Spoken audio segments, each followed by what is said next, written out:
Hi, is Marjo-Riikka in the room in the Puhu or? No, she is not here. Okay. She's not yet online either, so.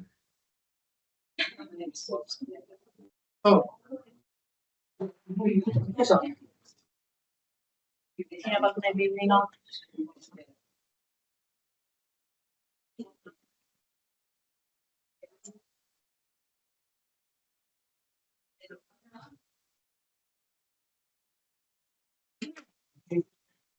Hey, good afternoon and welcome to the iBEX final event.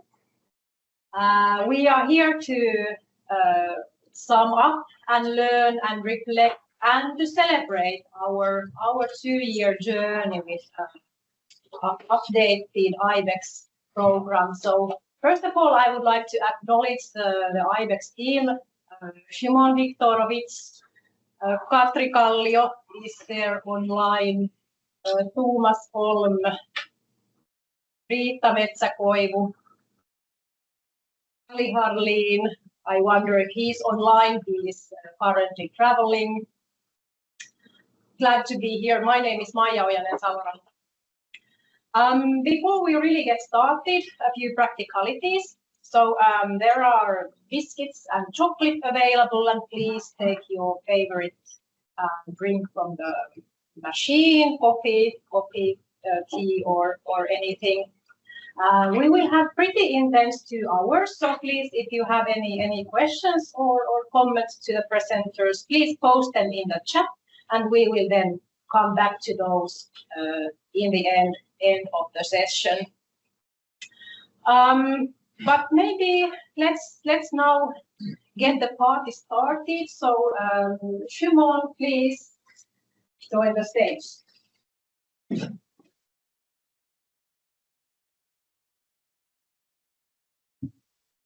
The year is 1974, and cities around the world are struggling with traffic congestion.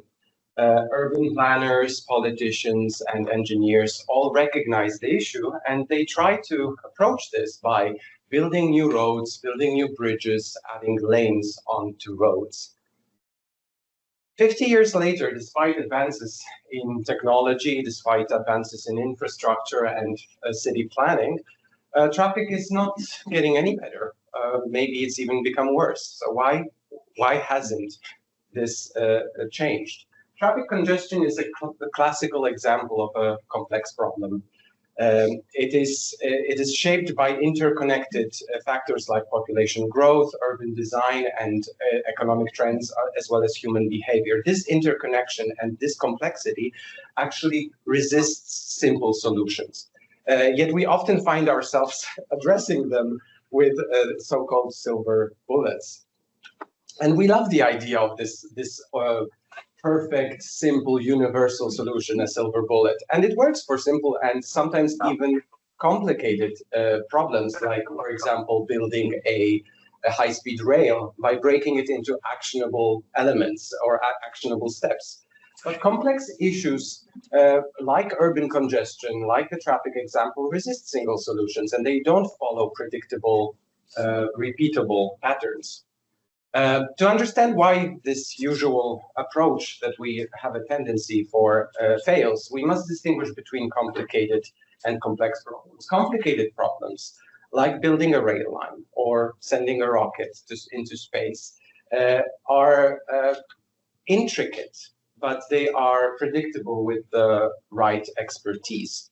Whereas complex problems, like managing city traffic or raising a child, well, they refer to living systems. They are unpredictable and constantly evolving. So they demand thinking beyond simple cause and effect, as they really do adapt to countless changing factors. And many of today's challenges actually lie on this, complex challenges lie at the interface or intersection of technology and its use. Taking, for example, the traffic systems, we could deploy smart traffic systems, autonomous vehicles, but that alone won't solve the issue of traffic congestion.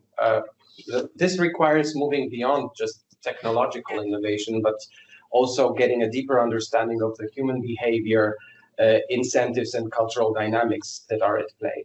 This means we need a new set of skills to do innovation in complexity, skills that go beyond that technical expertise, and we need empathy. We need to understand how people use and interact with technology, with urban spaces.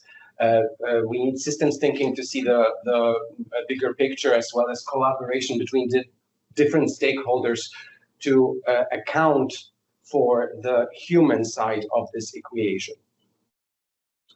And in complex systems, uncertainty is a sure given. We can't fully control outcomes, and we definitely can't predict everything. This is uncomfortable for most of us because we like very clear answers and guaranteed results. We often talk about doing something about it, becoming flexible or adaptive, but often fail or end up short of this goal. And sometimes when dealing with complexity, the only real way to approach this is to take it one step at a time and find the next possible adjacent. And that's the approach that we have taken in the program. We focused it on learning from our own journey through time, taking it one step at a time, learning, repeating. So dealing with complexity requires something fundamental. It requires continuous learning, adapting based on feedback, as well as the ability to rethink our approach. So innovating within the complexity domain is quite an interesting thing, because we are really meant to be engaging with something that makes us human, the learning aspect. So to us, this was a learning process. It was a journey of learning, a journey of asking questions, increasingly better questions. And by better questions, I mean those that consider both the technological landscape as well as the societal system in which these technologies are meant to function. And that's what we tried to do. To summarize this, iBEX was really trying to reach for ambitious research and innovation openings that develop VTT's both scientific and technological excellence, as well as capability building. And it was really meant to address complexity and uncertainty in innovation processes through its own value proposition around futures thinking, complexity awareness, impact awareness, transdisciplinary collaboration, as well as taking on a transformative approach for innovation. How we did this was a 2-year journey, as Maya mentioned. The year 1 was about learning to ask better questions. The second year was about quick experimentation together with stakeholders.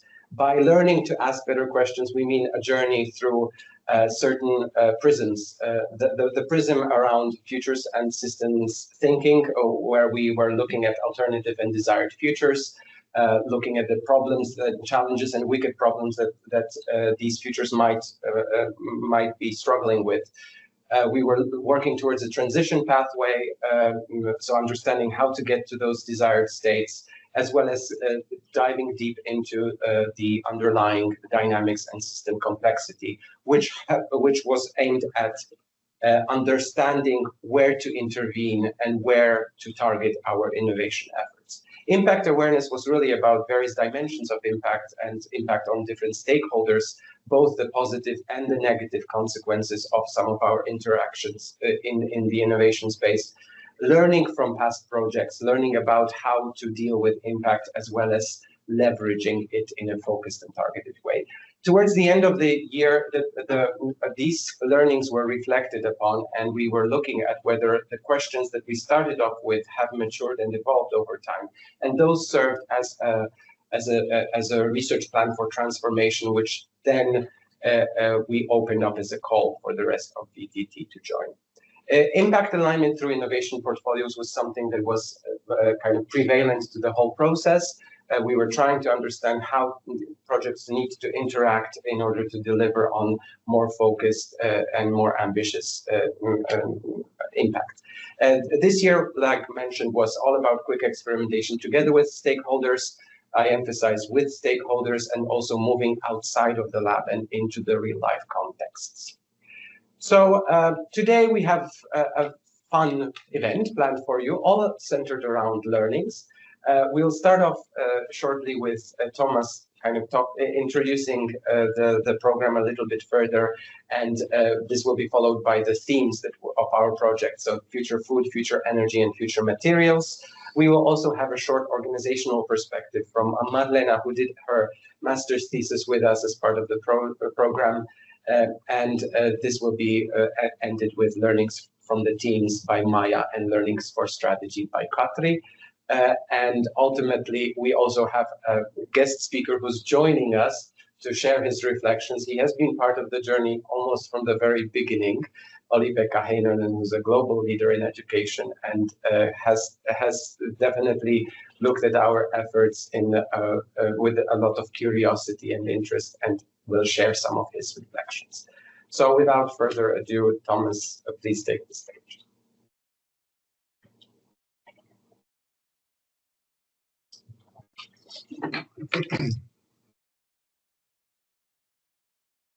Wondering where the camera is. On the computer. On the computer, yeah. All right. That gives me a good excuse to look at my notes. So hi everyone, I'm Thomas, been part of the program from the very beginning, and I'm here to share some program level and strategic learnings from the program. Some of this will be saying roughly the same things that I think Shimon well stated a few minutes ago. But I think these are so sort of big topics, and the arguments that we are making are so profound and so fundamental that I think it's good that we expose ourselves to different ways of expressing what this means to be innovating in complexity. After my presentation, this will take less than, well, roughly 10 minutes, and then I'll give the floor to the teams. So learning to ask better questions is kind of maybe half by accident, like started to become a slogan for what we are doing. And I'd like to talk a little bit about why that's the case. So we increasingly started to position iBEX as a platform for ourselves and the platform for the researchers to experiment with the most important questions of our time. Kind of a safe space to sit with uncertainty, a safe space for transdisciplinary mutual learning, and I'd say above all, it's a place where we don't arrive with a preconceived notion of a solution or a clear idea about what exact impact we want to achieve or what exact outcomes we want to achieve. So that's like a fundamental difference to how we are used to operating in basically all organizational settings, apart from our families. And also to do this in real life contexts. And we wanted to do this in order to be able to provide some learnings, that would then help VTT with early stage capacity building, with project and teamwork, like tools for doing project and teamwork more effectively, when we take sort of a wide boundary perspective on things, and also to potentially inform VTT's, like the future versions of VTT strategy. VTT's aim, one could say, is to create impact in society through applied science or technology.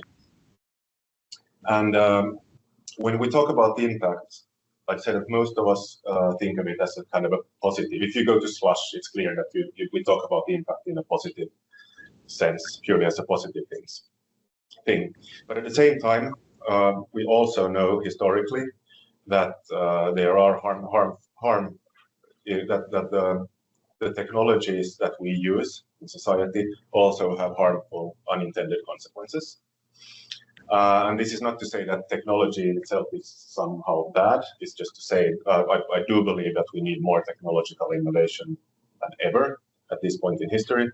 It's just to say that technology always interacts with complex systems. It means that it always interacts with human behavior.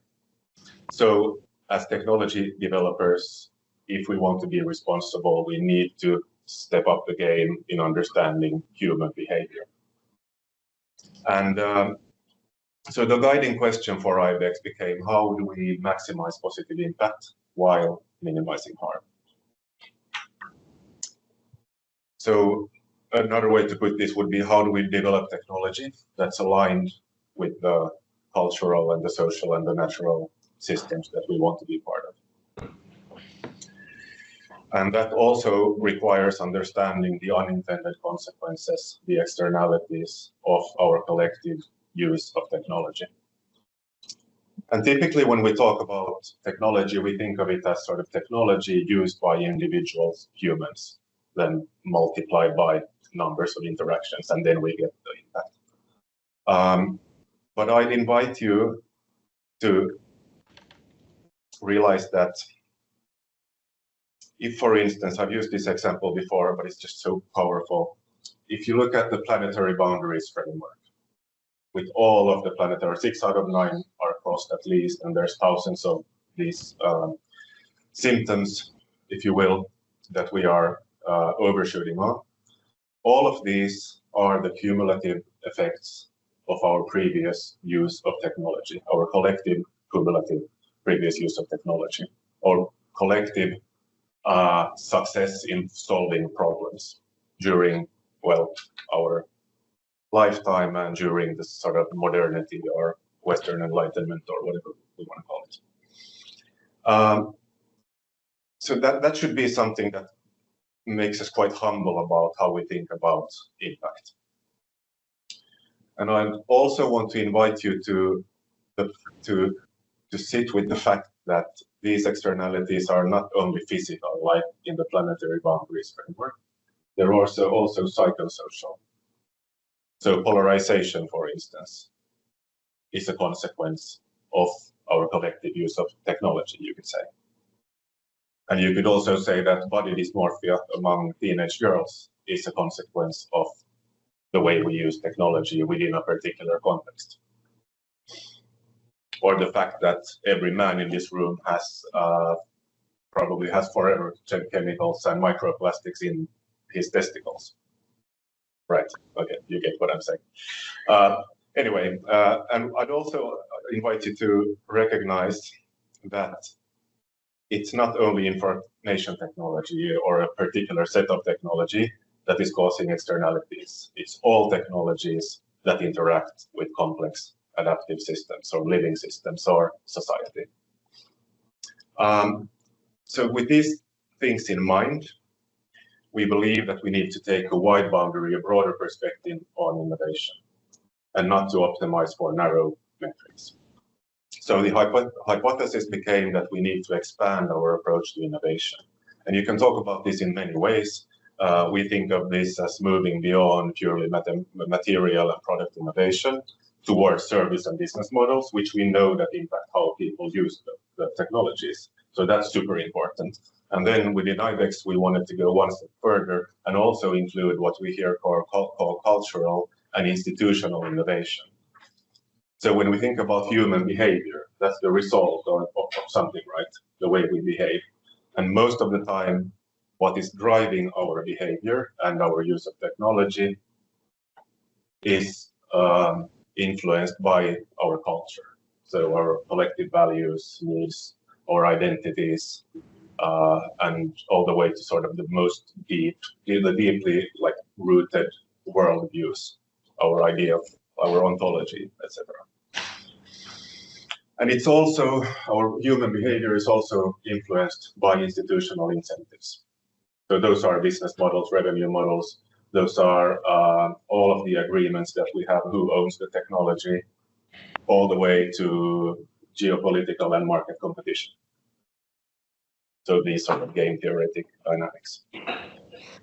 So all of this is part of understanding how can we maximize positive impact while minimizing harm.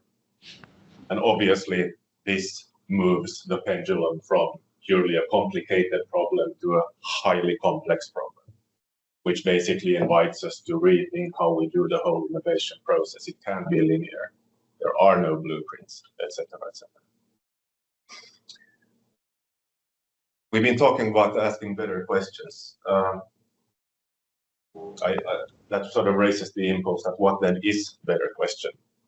And I think Shimon already alluded to this. Better question considers, a better question is sensitive to not only the technological stuff, but also to the societal stuff.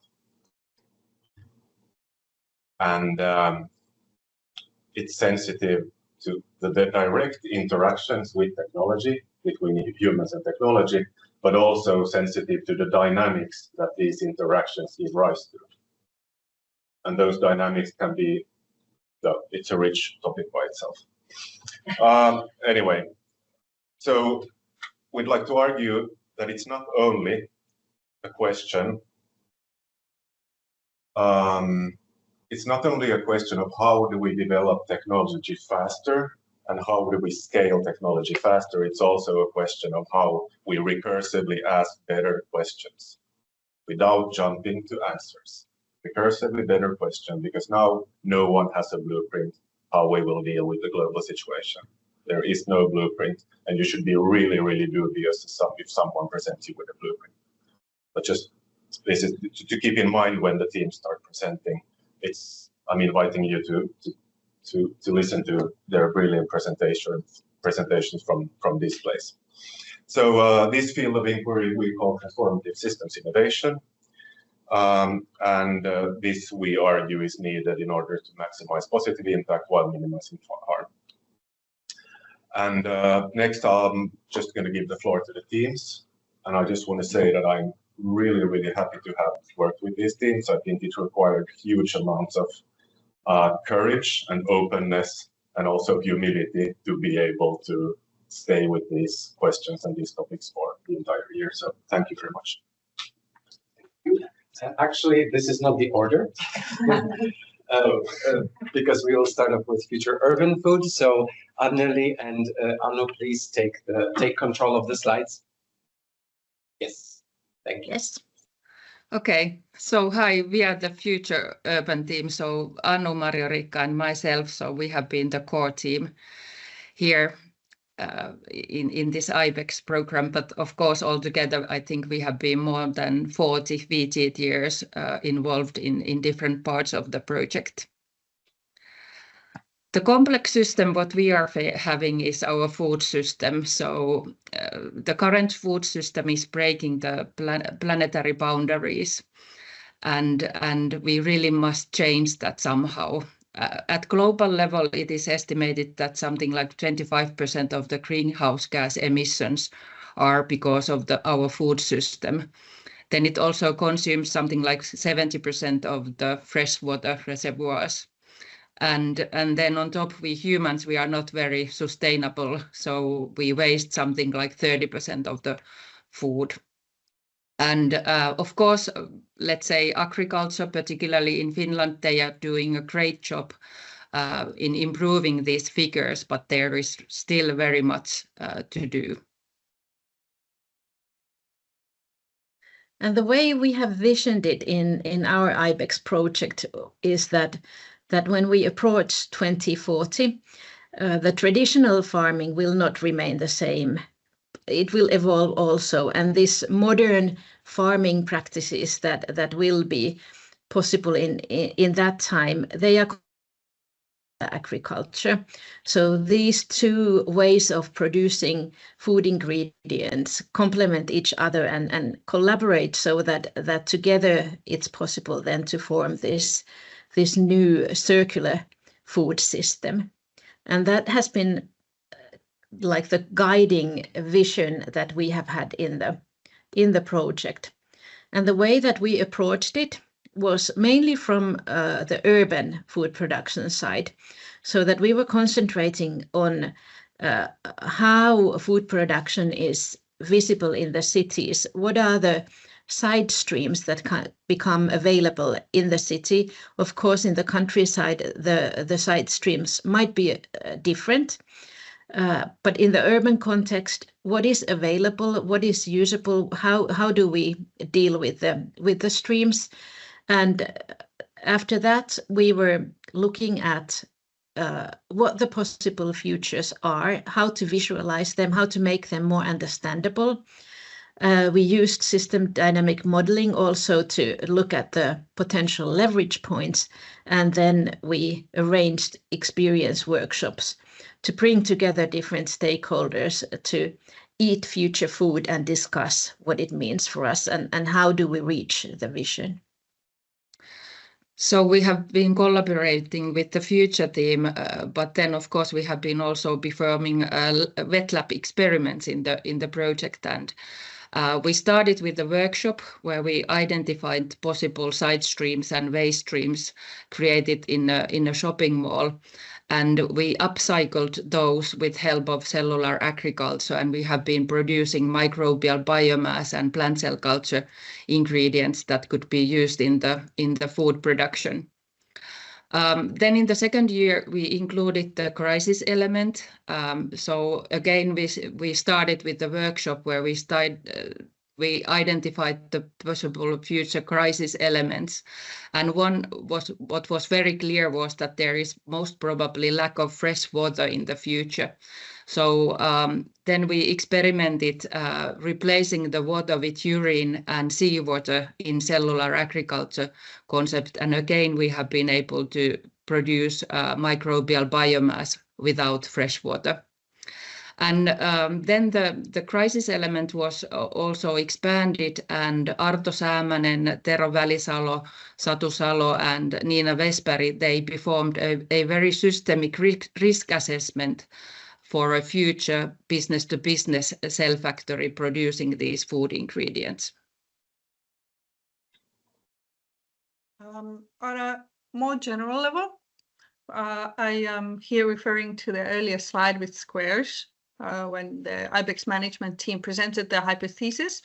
So the iBEX program was basically funding us, giving us an opportunity to work on a long-term vision and shape the future by us developing the technology and reflecting that with the system transformation. The hypothesis of the management team that VTT needs to expand our approach to innovation, and they provided a unique platform for this because, for example, in perhaps a typical Business Finland project, we often focus on some technology, and the goal is export growth. The time frame is relatively short, and this is their purpose, and these projects have a clear place. But iBEX project was unique in the sense that it offered space to pursue crazy ideas and gave room for this radical transformative learning. In the food research space, for instance, 8 food projects, they are more adaptive, and there is international collaboration, and many EU projects take this kind of a long-term view, and it's increasingly more systemic, and they are more extensive in scope, and they also have this international collaboration. But in comparison, the iBEX project was more flexible, and there were no milestones, there were very few KPIs, there were a few promises made before the project began. So we were able to come up with the novel ideas during the projects, in the middle. And we find this is important because if we want to address the complex food system, it's better to be adaptive. And in practice, what we did differently, I think we engaged in what I would call agile research. So we created an extensive view of the system, like Anna and Anneli mentioned, and there was very few fixed project plans, like for the entirety of the project, and there was freedom. And like Anneli and Anu described, we started with joint workshops. We collected crazy and bold ideas, and we were really striving to foster collaboration. So there was collaboration between VTT tech people and foresight people and systems experts and outside VTTs, because we also have silos to cross even locally, like here in Finland. So the iBEX project was a great tool to cross the barriers and engage other institutions. And this all happened in an atmosphere where it was fun. We wanted to work together, so it was not forced. And during the process, we thus learned that the future belongs to everyone. So that we learned that there is power in collaboration. It doesn't have to be competition. We learn to be part of our context instead of remaining in, a VTT silo or within the team silos. And we also learned new methods for encouraging others to come out of their silos, to join the discussion. Because drawing these images and striving to understand the food system beyond the typical technological and economical impact, it allowed us to find the novel leverage points. So we were considering the societal sphere and the environmental sphere, and we specifically started to look for these points where the technology crosses the other spheres. And in effect, that understanding the wider context, that it then feeds into the technological research, which is at the VTT core. So like Anneli and Anu mentioned, in our project, it resulted in using seawater or urine or even other materials like lemonade in the lab. So when we take the context into account, and when we think about the other spheres outside technology and the markets, we unlock more ideas, and these also lead to new collaborations.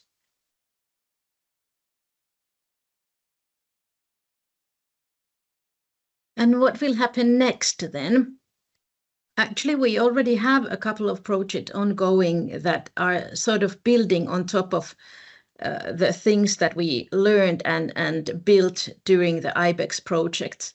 So one ongoing project we have funded by Business Finland and Ministry of Agriculture to define the change paths for cellular agriculture in Finland, which we're carrying out together with Luke and University of Helsinki. And then there's an EU project ongoing where we have, or VTT is responsible for a cell factory living lab, and where we're collaborating with different stakeholders to create shared agendas around this topic. So we're looking through the lenses of cellular agriculture and understanding together with the stakeholders what the bioeconomy strategies from EU, Finnish and regional levels want, and then on the other hand, how is this taken into practice by food industry and primary production and consumers? And these are definitely benefiting from the experiences that we have from the iBEX project. But then, of course, there are also new project proposals available for us. And for example, there are upcoming calls on how to support food futures and how to promote alternative protein acceptance and normalization that we're collaborating together with Anneli. So a lot of possibilities to continue the work that we have started. Thank you very much. Thank you, Anu, Anneli, and Marjo-Riikka. And up next, we have now Tina and Mika for the energy theme. Welcome. You can control the slides.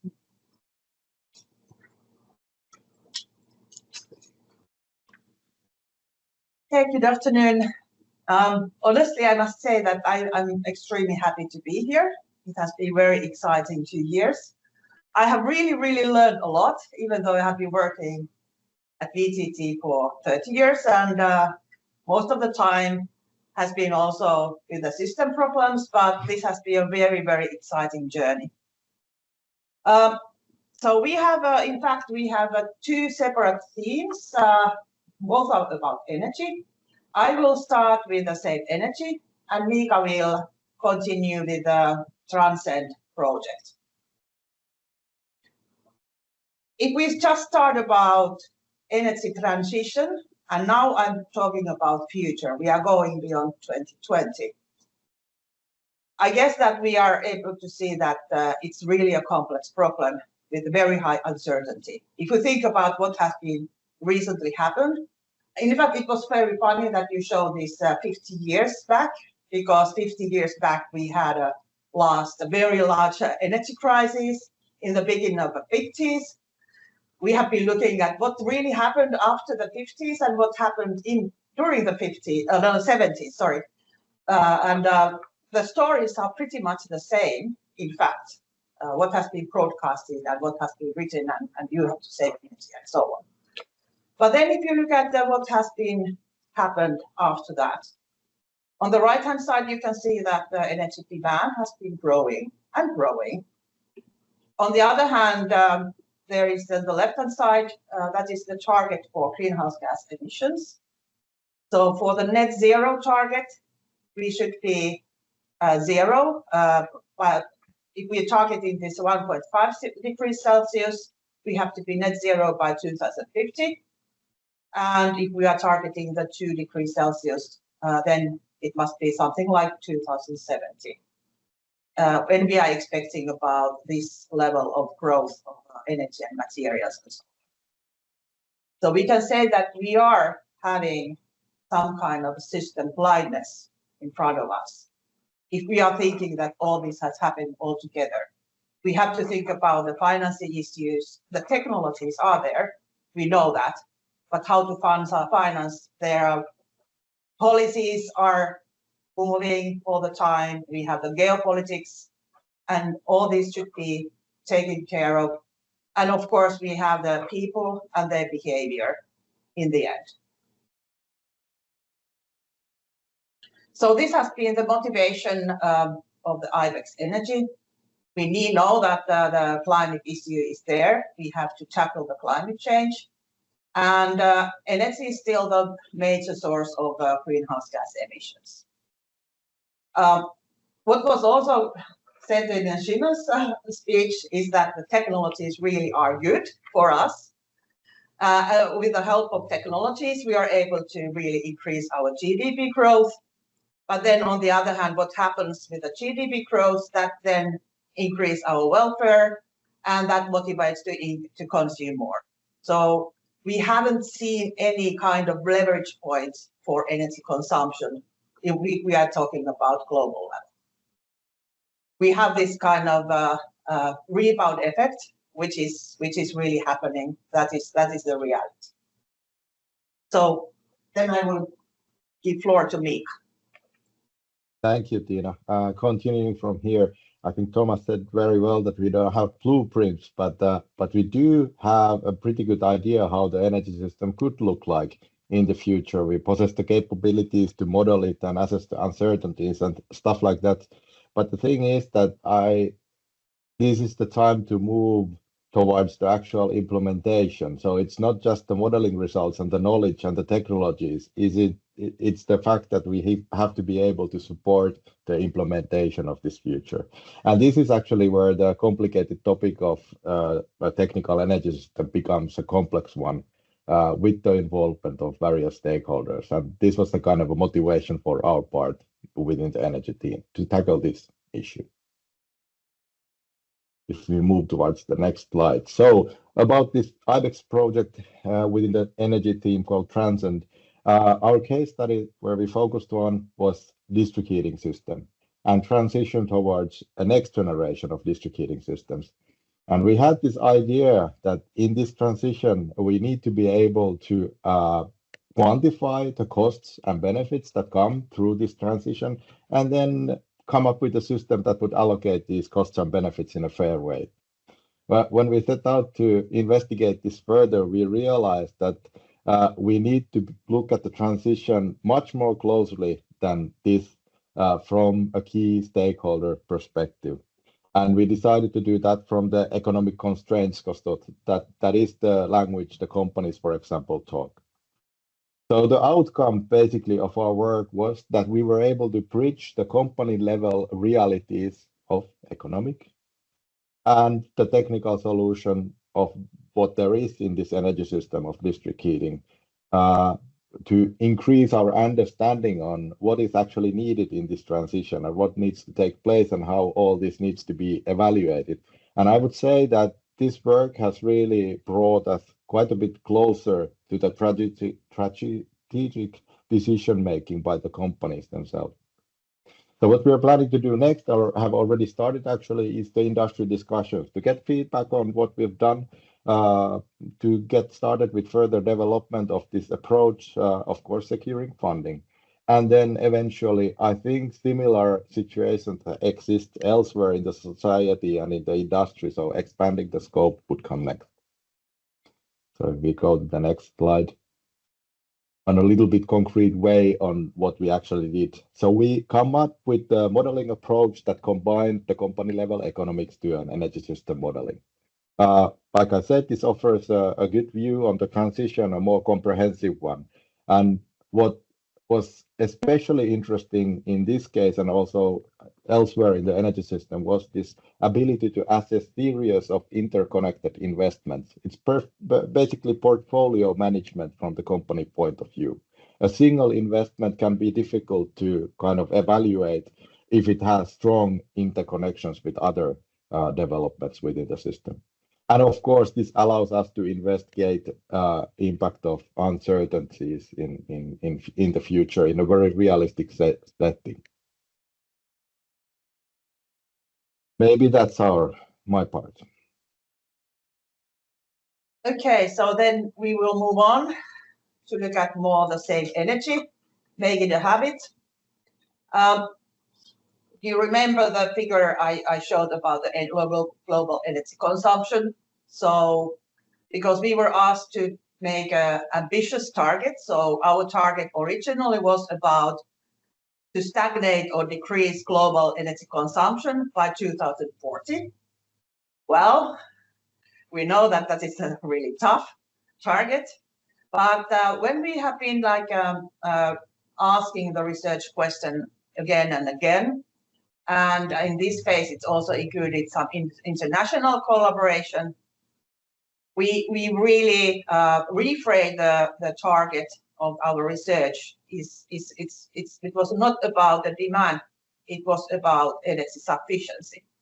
So the energy sufficiency considers both the energy efficiency issues and the behavior issues. And then globally, we need to really ask that what is the sufficient level of energy consumption if we really want to be under the planetary boundary and not overshooting all the planetary boundaries. So for the key findings, it was really showcased that we need the experimentation. So we have the energy is everywhere. We know a lot about energy technologies, but then we were starting asking the questions that how energy could become more visible to us. Of course, it's visible with our energy bills, but how other means it could be also visible, and then how it could be more like personal. And then we are talking about own energy and ownership of the energy. And that's when we are talking about the visibility of personality, we are really moving more to the cross and multidisciplinary collaboration. We need a different type of research perspectives to look at that. So the way forward, in fact, during the process of this iBEX project, we already had for example, one business case. And during that business case, it was really highlighted that there aren't so many organizations who are able to look at energy demand, its reduction, if we are talking about system level. And I think that we really have a unique opportunity at VTT from that perspective. We already have ongoing Horizon Europe projects, which are about like future paradigms, what kind of paradigms we are having for the future. Energy is very important there. We have very, very nice examples of the projects and opportunities which are already running, and the iBEX has been really supporting also to realize those opportunities. So this is now about the practical doing.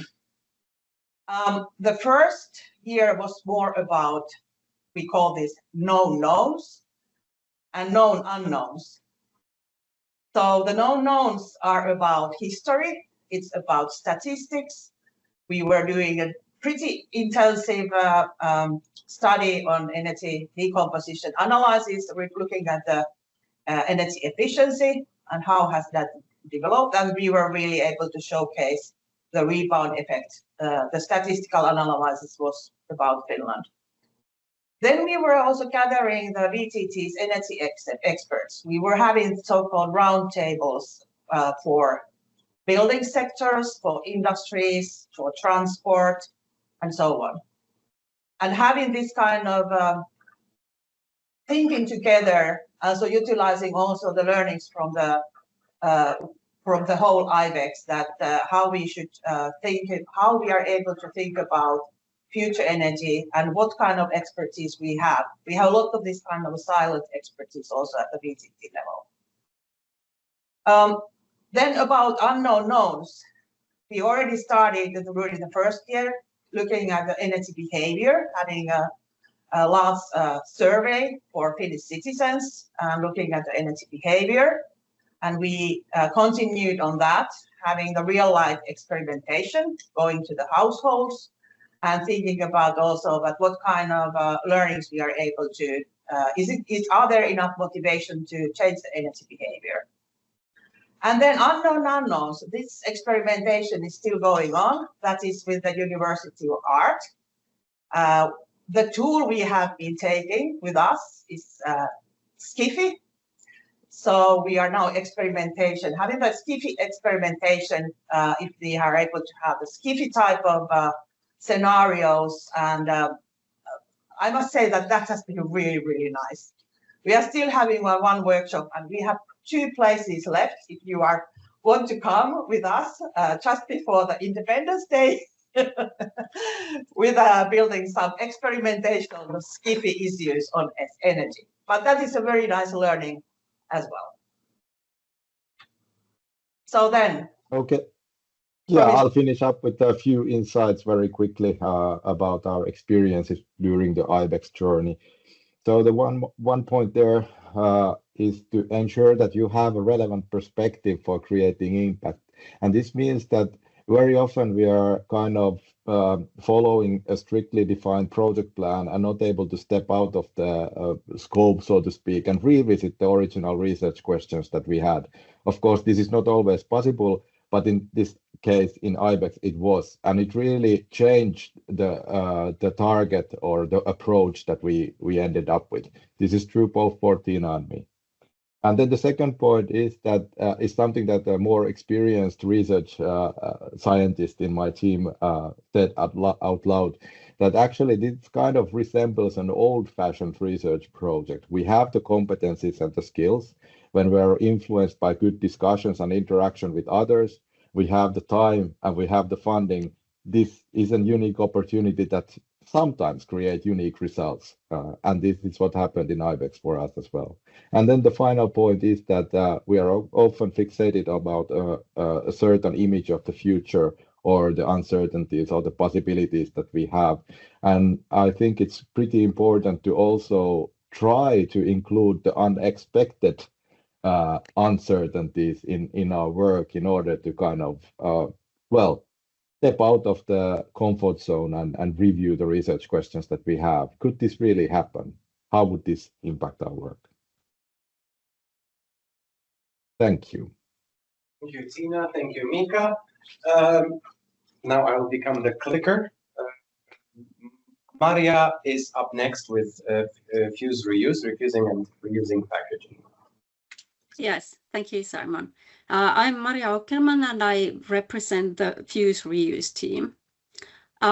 You might have noticed that Monday this week, the negotiations to finalize the UN Global Plastics Convention started in South Korea. And these negotiations aim to create commitment and find measures to cut down the dramatically increasing plastics and plastics waste production. And there are several drivers for this growth, one of them being the globally increasing demand of single-use packages and single-use culture in a broader sense also. And our iBEX Fuse Reuse project has addressed this very, very timely and urgent topic. And we have explored pathways towards future with reusable and closed loop packaging. Next slide, please. So why do we need this shift? In Europe alone, around 8 million tons of packaging waste is produced every year, and this number is estimated to increase. 40% of this comes from plastic packaging. And I guess that we all know that globally, packaging waste causes littering and plastics pollution. According to the recent planetary boundary monitoring, the load of chemical pollutants, including plastics, in aquatic and terrestrial ecosystems, it is already now exceeding the safety boundaries of ecosystem well-being. And furthermore, around something between 4 to 8% of fossil oil goes to plastics production, and this share is also increasing. And in addition to fossil materials and fossil plastics, also the increase in biomaterial-based packaging means increasing intake of virgin materials into production. And these may have negative land use impacts and cause biodiversity loss. So this all tells that the constant increase in plastic packaging or single-use packaging consumption is just simply not sustainable. Next slide, please. And in recent years, circular economy has been introduced as a solution for the packaging waste problem. And it's great that there has been a lot of progress in recyclability of packaging due to that, and also in broader recycling systems. And that's, of course, very important. But, however, as far as the demand of packaging continues to grow, recycling alone cannot solve the problem, as it does not address the root cause, which is the increasing demand of packaging. This means that single technological fixes, there has also, like previous speakers have been talking about the problem that there's no silver bullet. So also here, single technological fixes are not enough to solve the problem, because the increase in consumption will outweigh the gains of any material efficiency improvements. Also, switching from one material to another, such as from fossil plastics to fiber-based packaging, most probably only will shift the problem from one place to another, if the increase in consumption continues. So this dilemma is a bit similar to the energy saving topic. Next slide, please. Therefore, to address the root causes of packaging waste problem, we need to have a systemic approach and seek the beyond the obvious solutions. And this means that we need to nurture and incubate transformative ideas, concepts, and innovations that enable us to live within planetary boundaries in the future. And in the case of packaging, it means that we need to ask what kinds of packaging industries, services, infrastructures, and businesses would flourish in a world that is very different from what we have now, in a world without single-use consumerism and abundance of cheap raw materials for packaging. Reuse. Well, we have explored whether reuse could be one option for that. Of course, these kinds of questions, they are not like easy to explore because they are disruptive in a very fundamental way for the existing system. Although the single-use culture is relatively young, only some decades old, we have already become used to the easiness and low cost of short life cycle goods. In addition, there are like several infrastructure systems supporting single-use and recycling and waste management, and we have industries that have invested in business on the growing single-use packaging markets. All this means that introducing reuse as an alternative for single-use and recycling becomes easily contested and politicized. This is not a bad thing. I mean, when things become politicized and contested, it just tells that they are important for people, and it provides us important information of what is important and what people value and why. iBEX program has given us an excellent space for exploring this kind of a more transformative and contested innovation that is like systemic innovation that is still in the very emerging phase. and doesn't fit into the existing system, but may enhance the ability to deal with the fundamental sustainability challenges and changing operational environment in the long run. Next slide, please.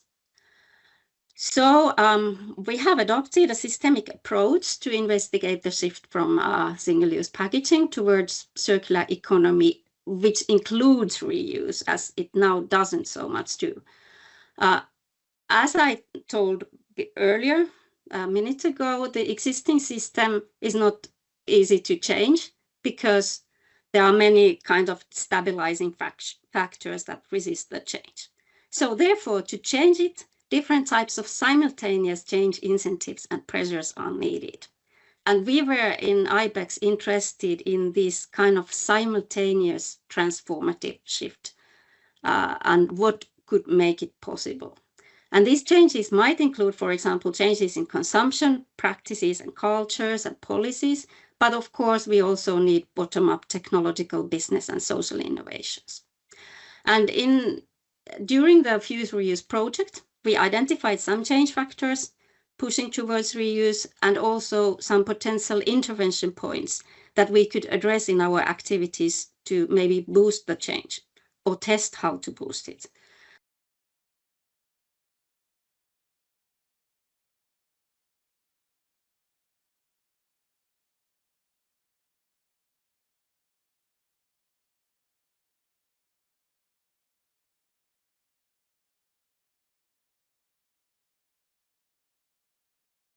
And our scenario building exercise collected different technology experts and also stakeholder insights to build scenarios that would provide alternative narratives for public and stakeholder discussions to challenge the dominating narratives where packaging reuse tends to be defined as a non-feasible option. Next slide, please. So why is this kind of alternative narrative building important?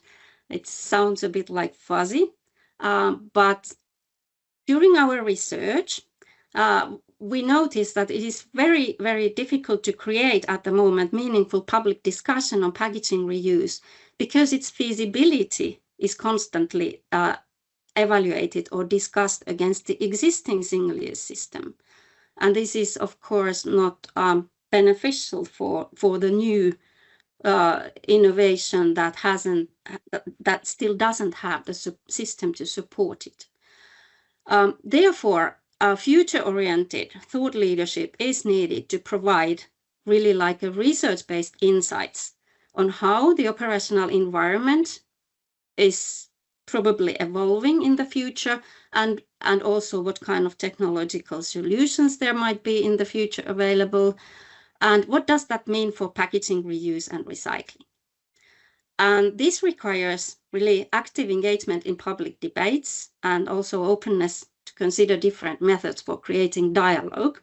And well, this is also similar to what has happened in food and energy teams, that we really have had the ability and also the necessity to learn to create new methods for dialogue. So in addition to the more usual ways of communication, such as like opinion pieces in national key media and industry fair participation, we also organized an experiential futures exhibition, which was targeted for a broader audience. And because this was really not in our comfort zone and something special for us, I will share a few more words about that. The next slide, please. So the Experiential Futures exhibition, we organized it as part of Tampere Design Week, and it had two aims.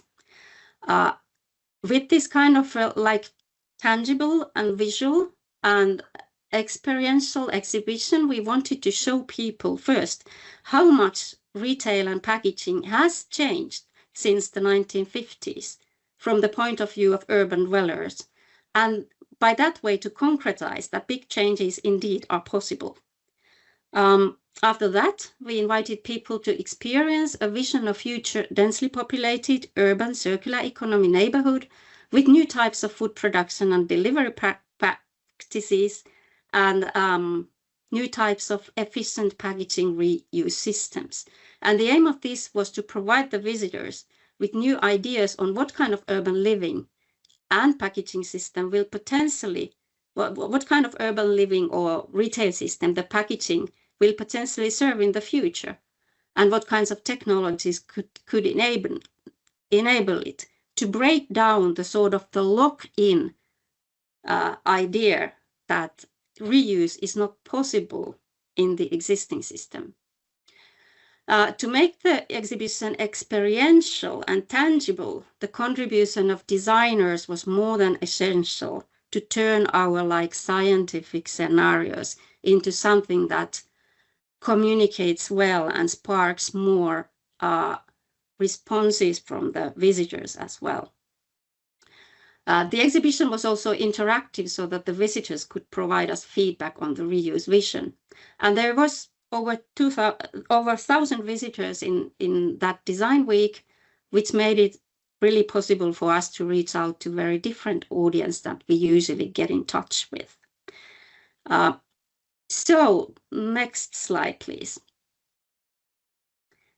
So what were the key learnings of our iBEX journey?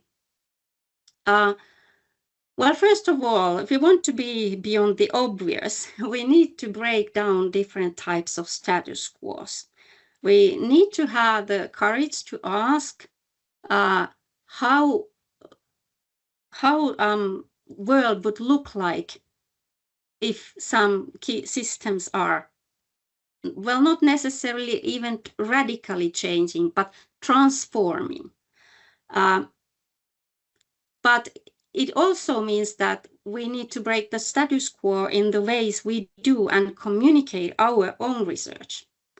And all this is, of course, really risky for individual researchers. You can make mistakes and you get different types of feedback. Well, mistakes is maybe not the right word, but the way is not smooth and straight always.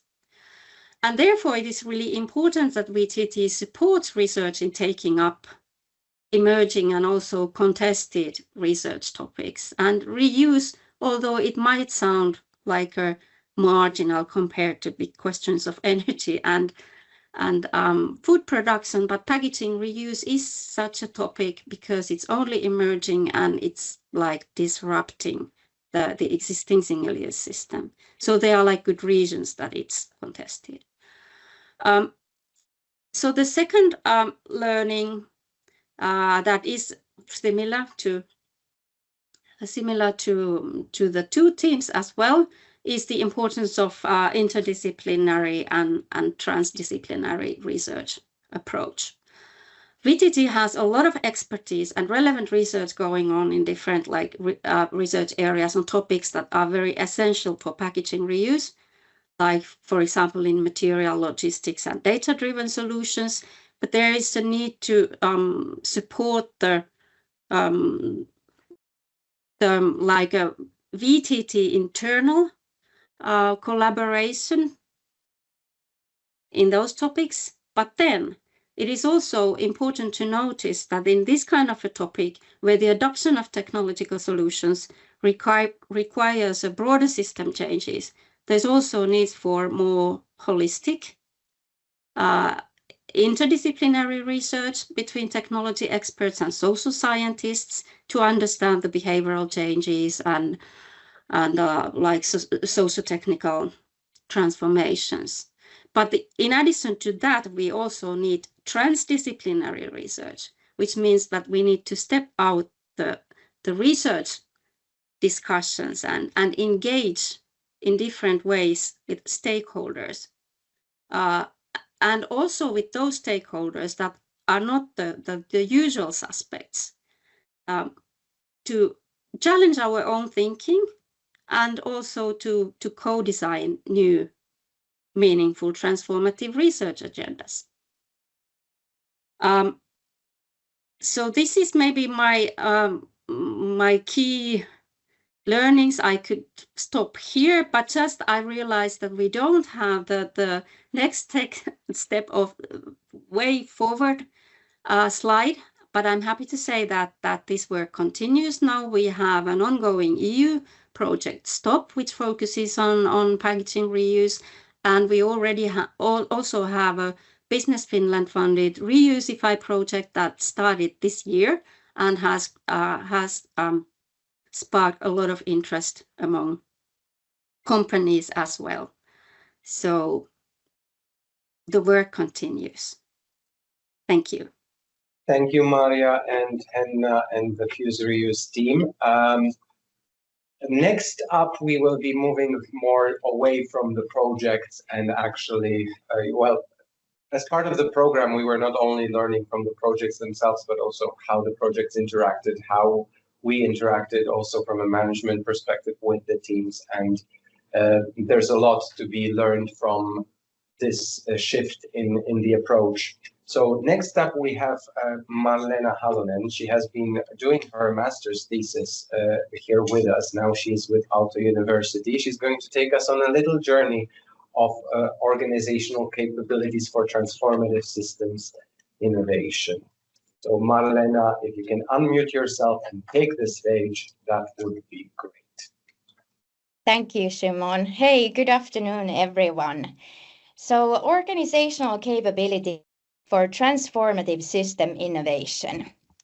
As said, my name is Marlena Halonen. I'm a doctoral researcher in sustainability transformations at Aalto University. Today, however, as mentioned, I will introduce my master's thesis for creative sustainability program at Aalto University, conducted within the context of the iBEX innovation program. So the title of the thesis is Transformative System Innovation, Principles, Processes and Organizational Capabilities.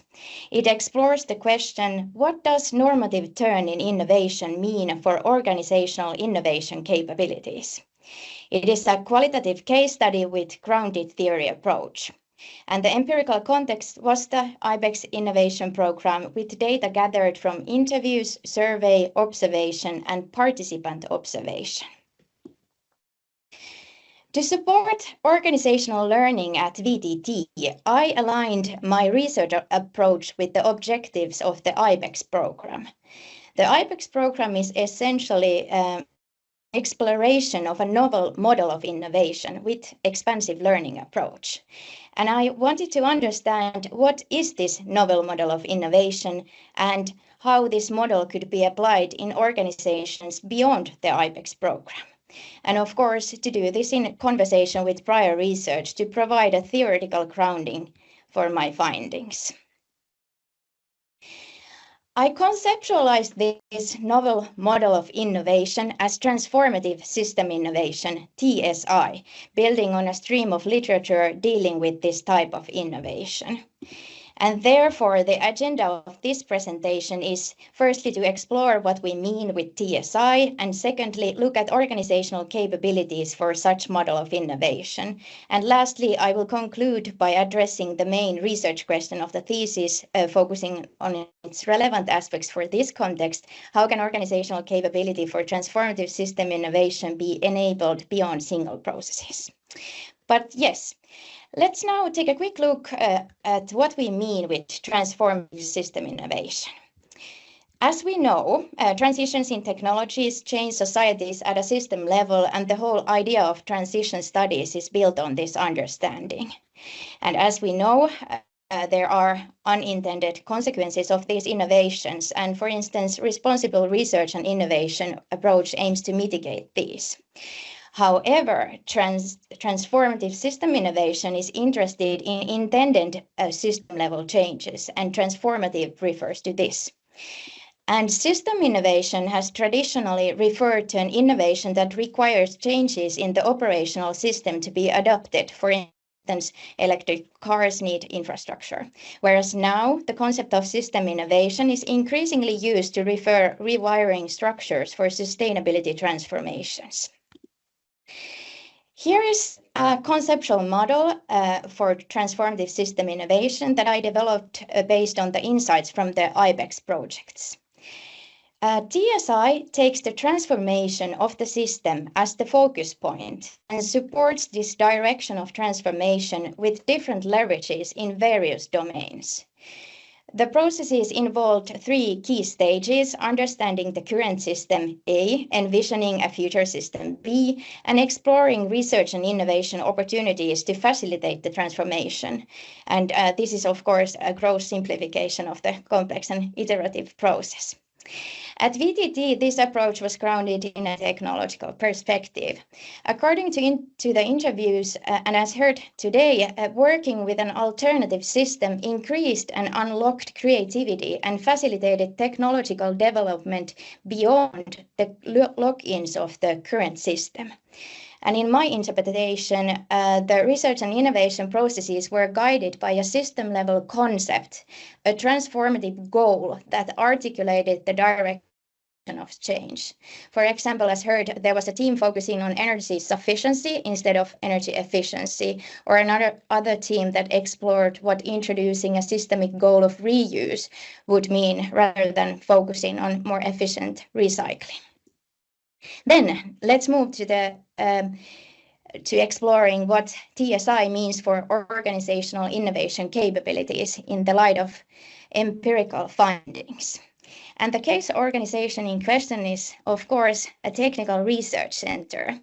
And therefore, while adopting TSI, VTT operates as a part of a broader science and innovation system, reflecting the traditions, practices, and dynamics of this wider context.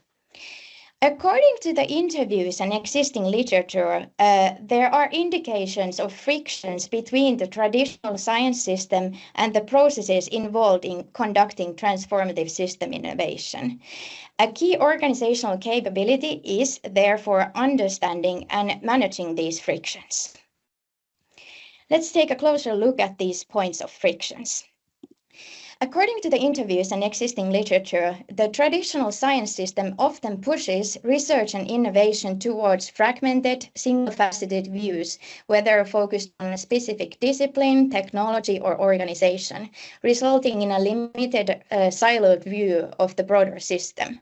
And in contrast, TSI processes adopted a broader perspective with intensified cross-disciplinary and moreover transdisciplinary approaches, placing the systemic stakeholders at the core of the research when exploring the system of interest. In addition, the definition of a stakeholder expanded beyond a company and its supply chain to include diverse actors across the entire system. And because no single organization, of course, owns the whole system, TSI is centered around making novel connections within ecosystems, both as a part of the innovation process and in the resulting output. Additionally, because TSI is driven by the intention to achieve system-level changes, it requires the researcher to take a novel role as a change agent, which may contrast with the traditional impartial role of the researcher. Additionally, the research process took a circular and open-ended approach, which is hard to conduct, as heard, within research proposal practices where the solution and research plans are meticulously predefined before the process. And then moving from frictions to opportunities, as the research center is essentially a massive research portfolio, there are, of course, a lot of opportunities to integrate the insights from TSI portfolio approach to the research portfolio management of the organization. And integrating these insights from the TSI processes into portfolio management of the organization might involve, for instance, exploring the articulation of system-level concepts in the organization's research portfolio building. Or, as VTT continues to support diverse systemic goals, an essential capability is to ensure a platform or a funnel that allows transformative concepts to emerge. Then, moving on to conclusions. Normative turn in innovation affects the type of knowledge that is scanned, deployed, transferred within the organization, that is systemic, transformative, and vision-driven knowledge. Therefore, a central enabler for organizational capability entails fostering organizational structures that support the co-creation, management, and transfer and dissemination of this kind of knowledge. And then 5 key takeaways, final conclusions. How can organizational capability for transformative system innovation be enabled beyond single processes? To conclude, 5 key enablers for building organizational capability for transformative system innovation. Firstly, adopt the TSI model. The concept of transformative system innovation aims to capture key elements from iBEX experiments at a conceptual level. Adopting and fostering this model ensures the continuation of organizational learning and development of new capabilities. Second, foster enabling structures. Align organizational principles, structures, and processes to create conditions where this type of systemic, transformative, and vision-driven innovation can emerge. As heard, like support is needed. Third, build core skills. Developing key skills such as systems thinking, transdisciplinarity, transformation research builds competencies for TSI processes. Fourth, build TSI portfolios, which means ensuring that gained understanding accumulates and articulates systemic directions while fostering the emergence of transformative concepts.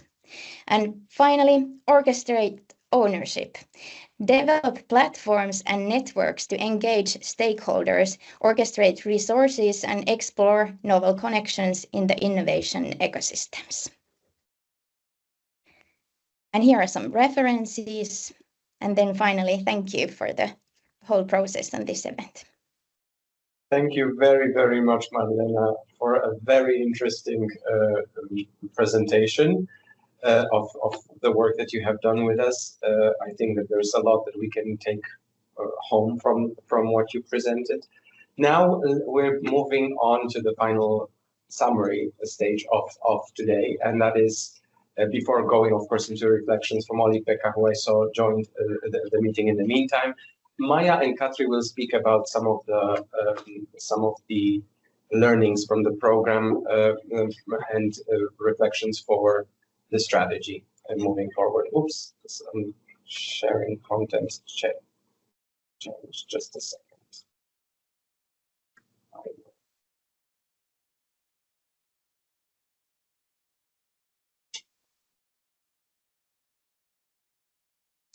Yes.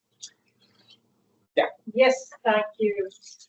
So yes, we now have heard the stories, the journeys from our iBEX teams, and what we know as we have come together and reflect the journey together, ask the teams that actually what then helped them in their journey, what helped them to ask better questions, and of course you heard a lot on their talks as well, and as a management team we kind of picked 4. So for 4 points this time we heard from Marlena on the organizational side, but what do then the teams say, what helped them further? So kind of first of all this futures thinking and visioning approach as we heard. So for example, visioning and then backcasting. So okay, we have a desired future state. So then what would it require from us to get there? So what's the next adjacent possibility where we should start moving on and exploring? And also then thinking of various scenarios. So how might the future look like or develop towards, and then how might we innovate for sustainable economic growth there? Then secondly, this transdisciplinary collaboration and systems thinking was mentioned, bringing in new or various viewpoints different expertises together.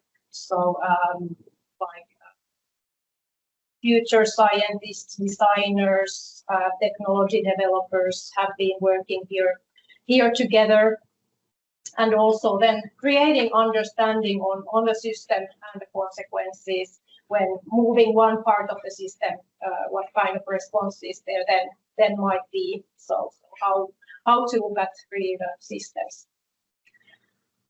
Thirdly, this freedom to explore and experiment. So maybe the question that we ask first, or the solution that we propose at first hand, is not, and often is not the best one.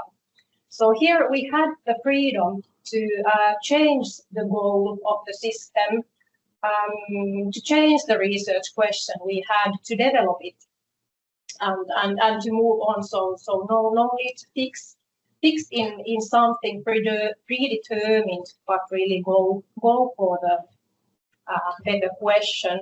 And also freedom to experiment. So here we have had an opportunity to maybe make a little slightly unconventional experiments as described in applying sci-fi in scenario building or experimental futures to learn how like people feel reuse and alternative futures. How might we fine dine in 2040s or so, and actually how then to cook food, how to prepare from these ingredients that we might have then. So kind of having this new type of experimentation, which then leads to also new type of or like engaging stakeholders more broadly. Let's say new stakeholders here. Also think impact in a broader manner. Engage stakeholders early on, but also think so. Maybe one let's say stakeholder engagement question that I remember from this process was when one of those workshops, one stakeholder started thinking that, but how does this actually the future food look like? Is it powder? What color is it? So kind of questions that no one had asked, but also like stakeholders can bring in various views then on the future. But maybe these being the kind of key learnings from the teams, and then I would hand over to Katri to share some strategy considerations, and I will change the slide here. So Katri, please. Yes, thank you, Maija. Then we have been considering also some of the key learnings for strategy, because we know that VTT strategy process is about to begin or is ongoing, and there the kind of leading question or the topic, how we have understood it, is that VTT is interested in how it could really enable sustainable economic growth. And for that, we started thinking that this is really a challenging topic. It's a complex topic, and it's a topic where these cases and the work done at iBEX program has showed that it is not self-evident that the innovations we do contribute only positively to the kind of a growth, kind of like a positive growth. It can also have negative side effects and harm. So we really kind of like encourage us to sit with this question and really think and rethink how we might really enable this type of a growth take place by innovation, and what kind of innovations those would be. And here are kind of our three highlights of the findings during the program. Is that the first one is that our finding and kind of hypothesis what those innovations are the kind of innovations where they include perspectives of developing technology, but also they need to include aspects of the social context, because that's always where the value takes place. And as we have heard today, it's a lot about kind of the kind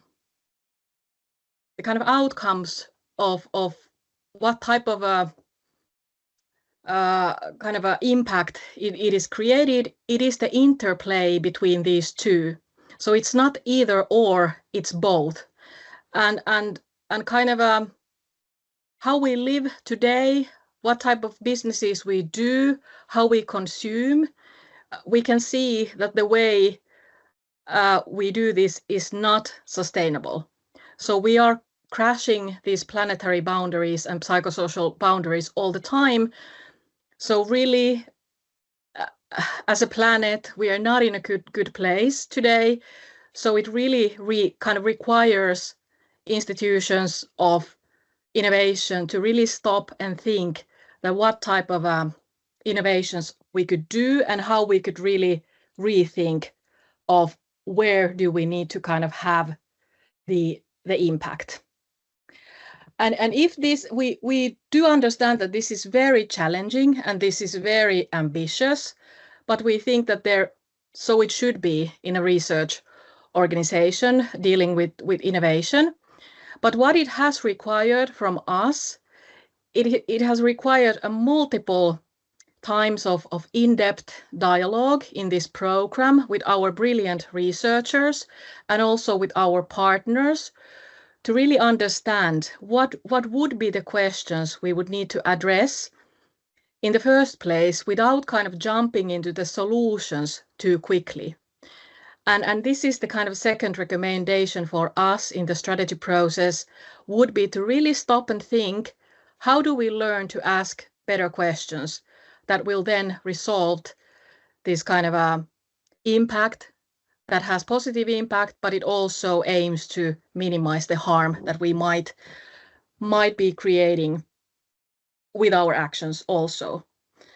And then what we have learned, the third point is that it's about, at the end of the day, it's about portfolios, innovation portfolios. So how we could improve our way of thinking of these issues as a portfolios, because of course individual projects are good at that way that there we have spaces to think and rethink.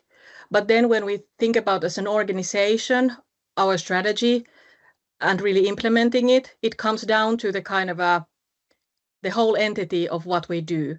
So how we could improve this type of thinking that the impact we are creating actually kind of realizes through the innovation portfolios, and could there be a place where we could include this both and thinking so that we would also include this societal context better into our agenda.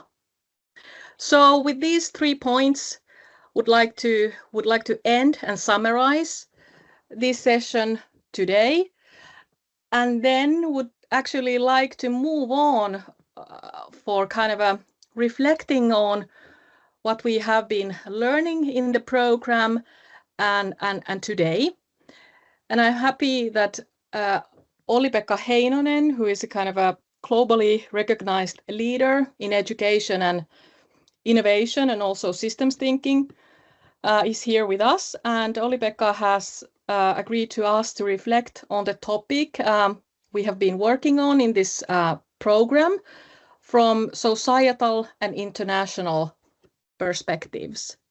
So next I would be pleased to invite Olli-Pekka Heinonen to have a commentary speech for us. Thank you very much, Katri. I hope you hear my voice. Yes, we do. Very good. Very good. Thank you very much for the invitation, and thank you for the possibility to follow some of the presentations. I think that pretty much what I was thinking about sharing with you has already been said. I've really enjoyed hearing what the teams have been doing, and also the research connected to it from Marlena, and also the conclusions that were just shared with us. And definitely the first thing that I would like to say is that I would like to congratulate VTT for taking the step and making the decision to start and invest to this kind of a program. I think it shows courage at these times, but definitely also understanding the change of the world we're living in. The second point I would like to share is that this all sounds very familiar to me, because in the international education sector, there's a lot of discussion nowadays about how to incorporate the understanding of systems and complexity in the curriculums for young people. We are right now experimenting with a number of schools approaches where on the secondary education level, the comparison of Finnish lukio, students are doing on a kind of a project-based, transdisciplinary way, strongly based on teamwork, study entities where they are concentrating on one of the 4 topics that are very close to what you have been working with. They are food, biodiversity, energy, and migration. And in doing that, they are using, of course, the different subjects and the disciplines behind the subjects, but also systems thinking, future studies, and change leadership. And that is something that kind of ideas moving to that direction are, you can see that kind of initiatives all around the world. And why is that?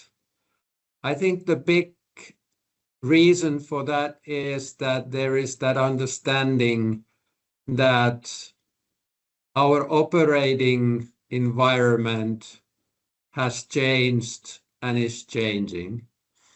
And of course, one of the things that we see most clearly is the increasing number of complexity, that things are more interconnected, and it makes it more difficult to anticipate what's happening next when there's a lot of interconnections, and especially when that happens in an open, adaptive human system.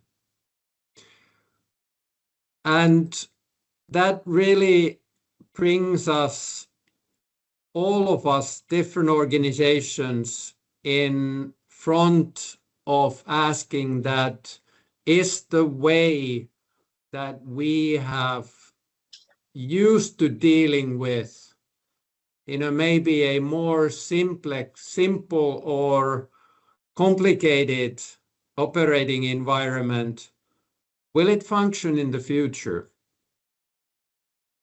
And are really the big challenges that we as humankind are faced with, can they be solved with an approach of thinking that there's a problem and there needs to be a solution? That are they kind of challenges that are solvable, first of all? And are there kind of right answers or any answers that would for good solve those challenges? My firm belief is that that's not the case. We are more and more connected with questions that, unfortunately, technology alone or some leaders, world leaders or top innovators or scientists cannot solve those challenges on our behalf, because those challenges are connected to the way that we as humans, all of us, how we behave, how we see the world, how we treat each other. And therefore, we need to understand the systems where we are all acting to be capable of trying to move to a better position and enable change that makes kind of wanting outcomes happen.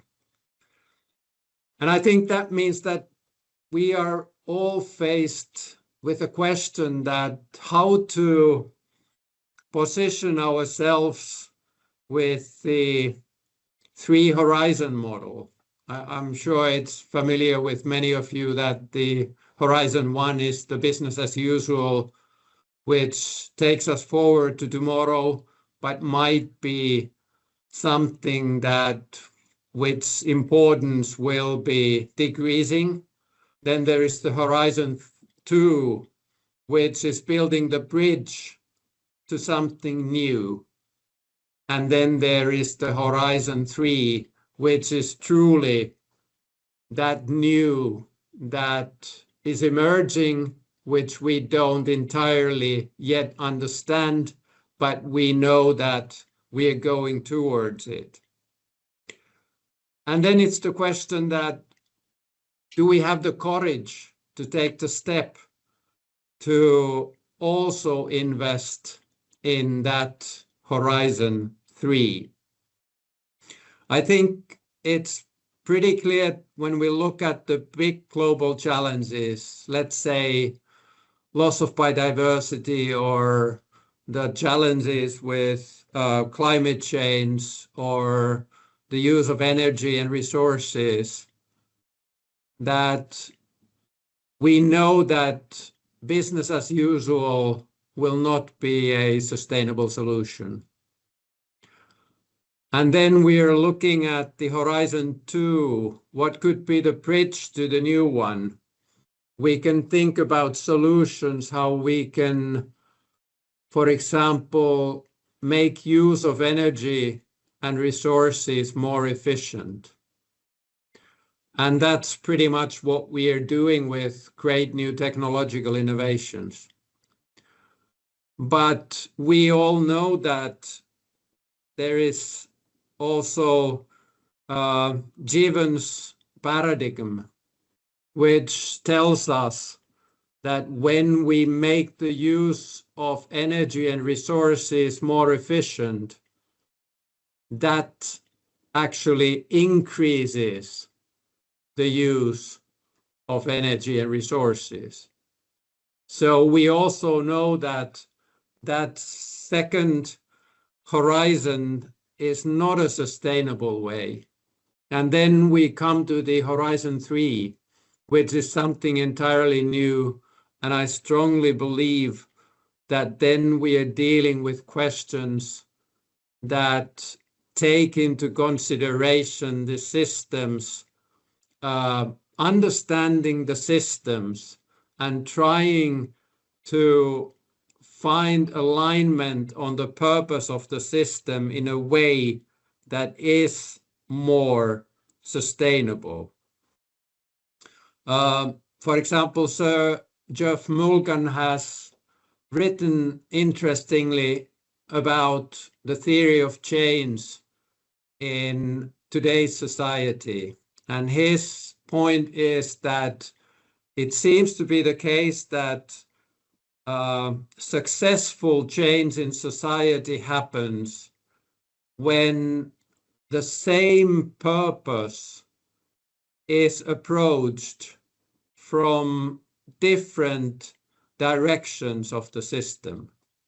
And that can mean, for example, that there is commitment from the leaders, there is regulatory, legislative changes that support the system, there is technological solutions that go to the same direction, and that there is also incentives created that have an impact on attitudes and values of people.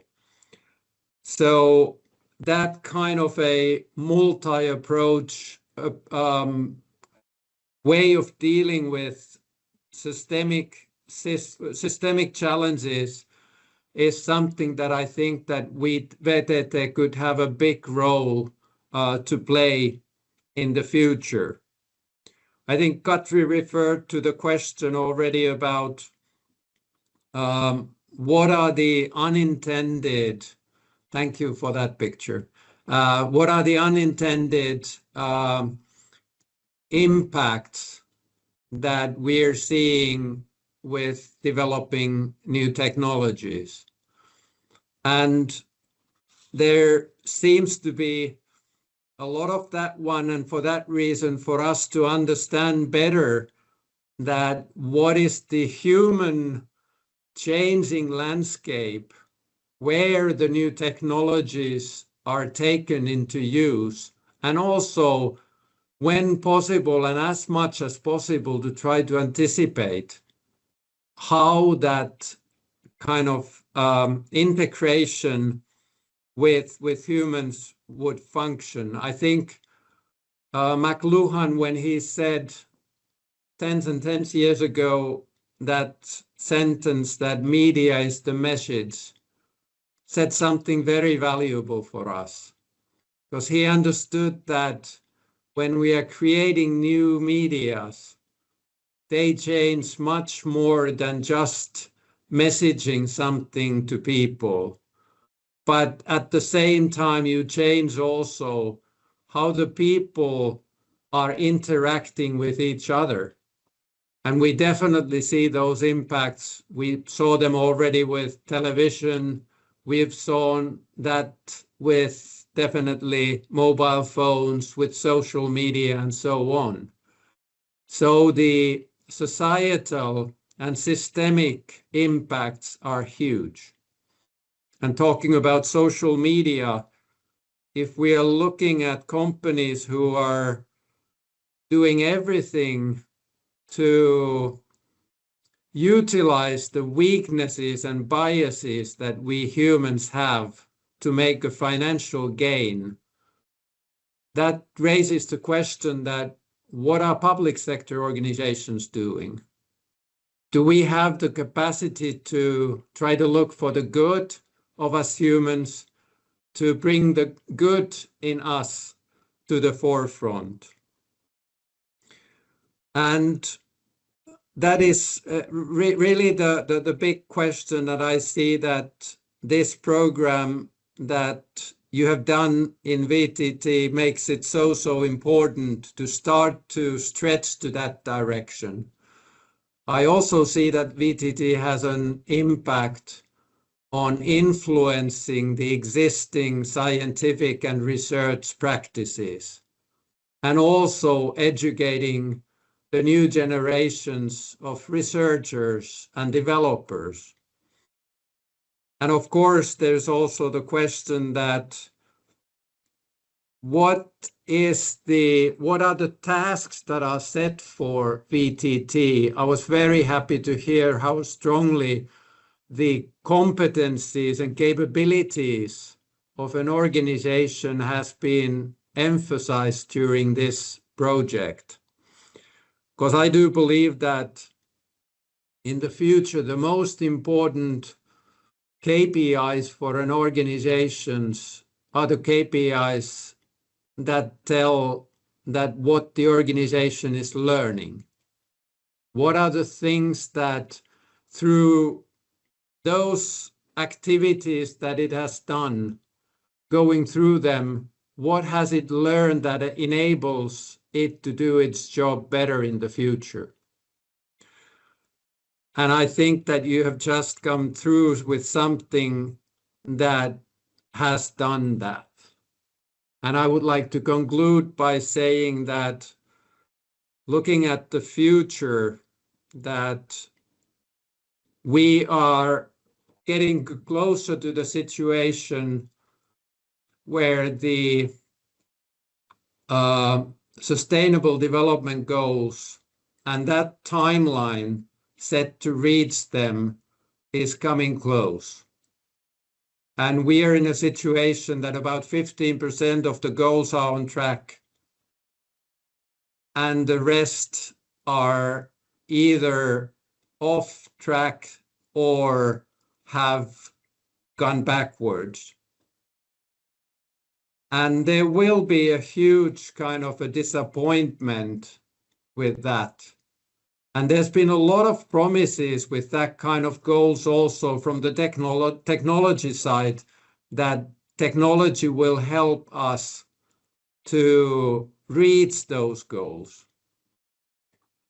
And I think that now, when that is not the case, I think we will be seeing a number of very angry young generations who are asking us, why not?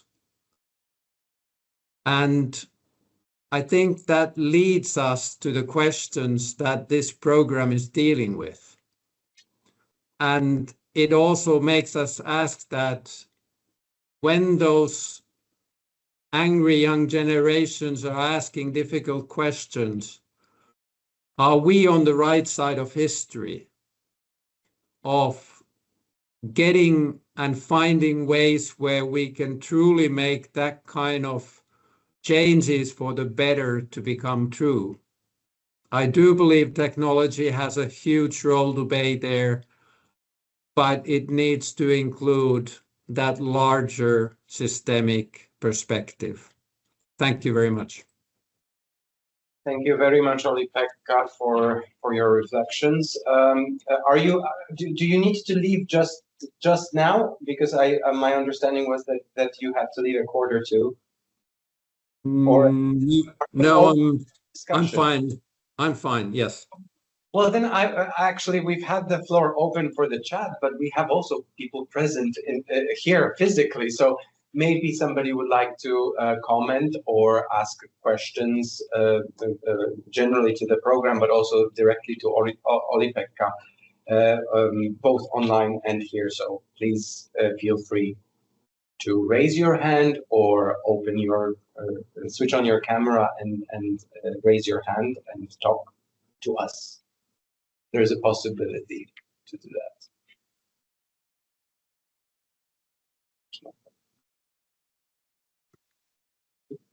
Okay. Nobody else then I'm probably a few millimeters tall on the screen, so Antti Vasara here. So a few reflections from me as well. First of all, I'd like to start by just thanking everybody who's been involved with iBEX. So both the team that started with iBEX has, of course, had different kinds of incarnations over the years, always with the intention of then that we would do something out of the ordinary.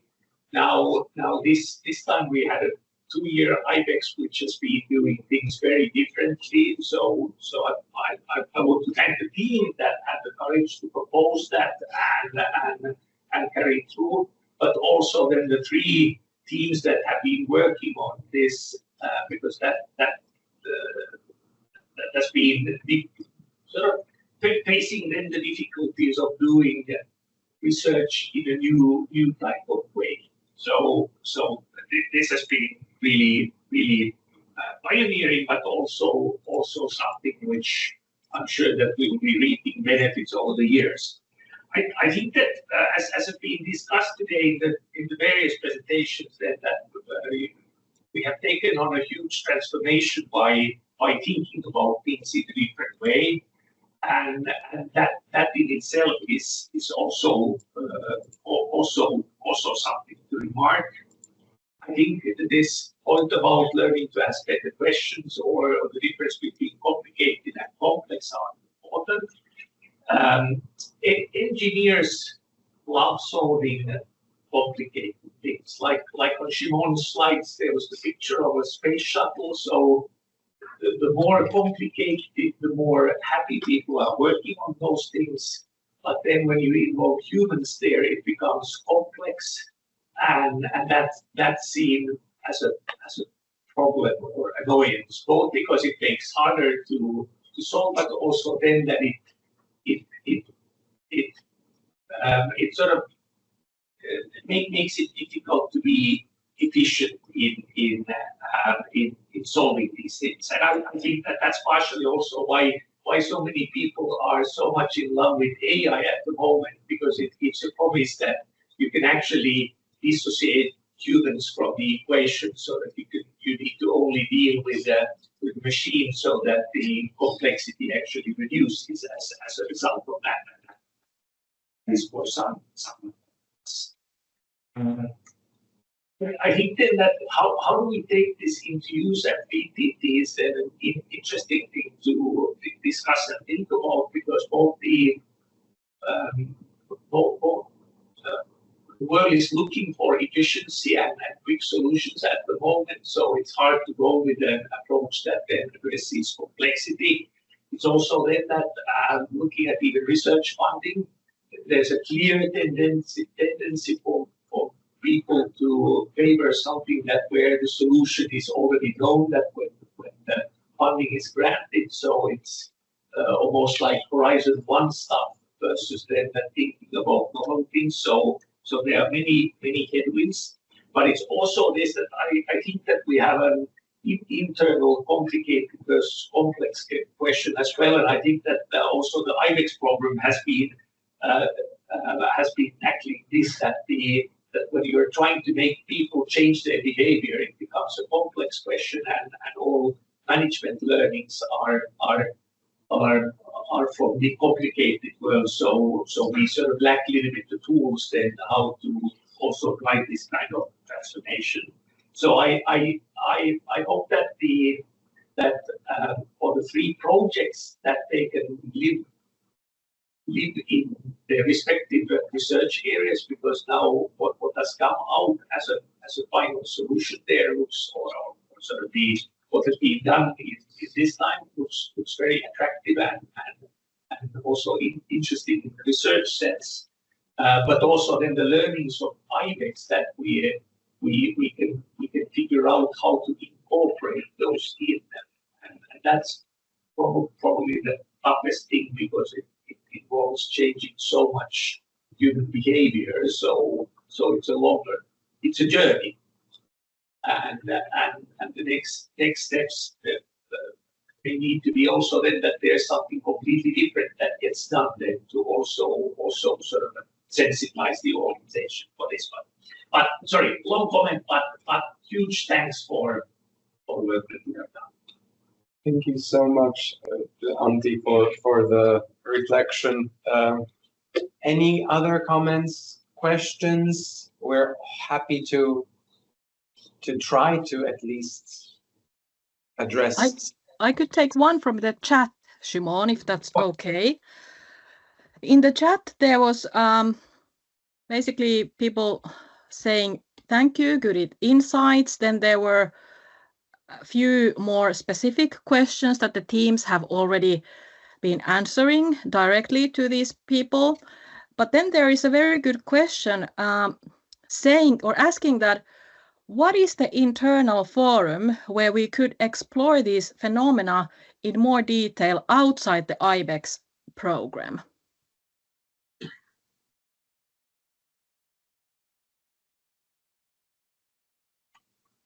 So would someone, that is a practical question, that are there people, for example, from the top management who would like to elaborate on this? Because at least I think this is a very good question, and continuing what you said, Antti, that this is a journey. So what are the forums or the internal forums where we can have this type of a discussion more in detail?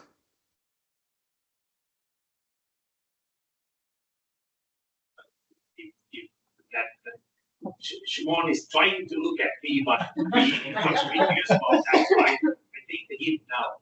I think that the forum should be the research teams, the research areas, and business areas, so that how do you take this out from conducting research? So I hope that the result is that research teams and research areas learn to incorporate this thinking into the research that we do. So if it's an outside research, then it will be always a science. Mm-hmm.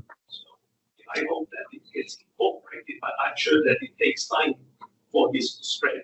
So now at least 3 teams. Hopefully you can spread it in your vicinity. Exactly.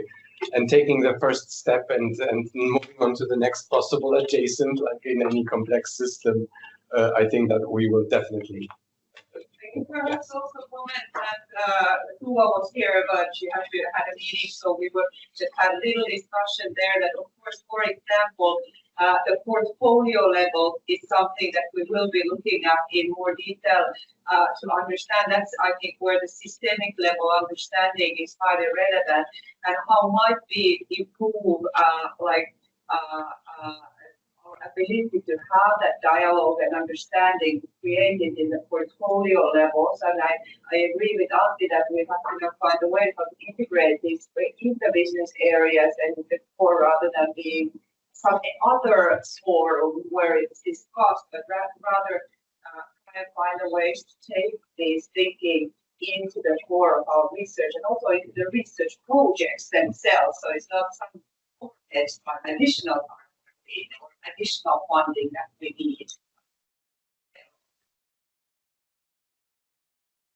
On that note, I would actually say that dialogue, it feels like this is a final event and something is coming to an end, but I think that it's actually the beginning of something new, and I think that that sort of mindset is something that we need to pursue a little bit more. How do we take these learnings together, both from the project teams level and also from the program level, and share them with the rest of the organization, build something meaningful and valuable for us all to develop further. But Ali has his hand up, so Ali would like to take some comments. Yeah, greetings from Japan.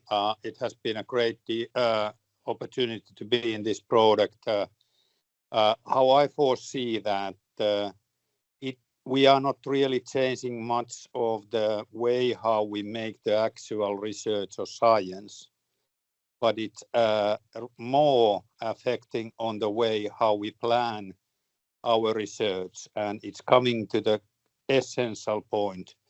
You don't have better answers than you have the questions. And it's really coming to the point that we have to be proactive when we plan, when we ask the questions, that we are really understanding that we are not in a vacuum, but it's the system that we are affecting. And the consequence, there is no better answer than the question. And in that way, it's no reason to be afraid of the change. It's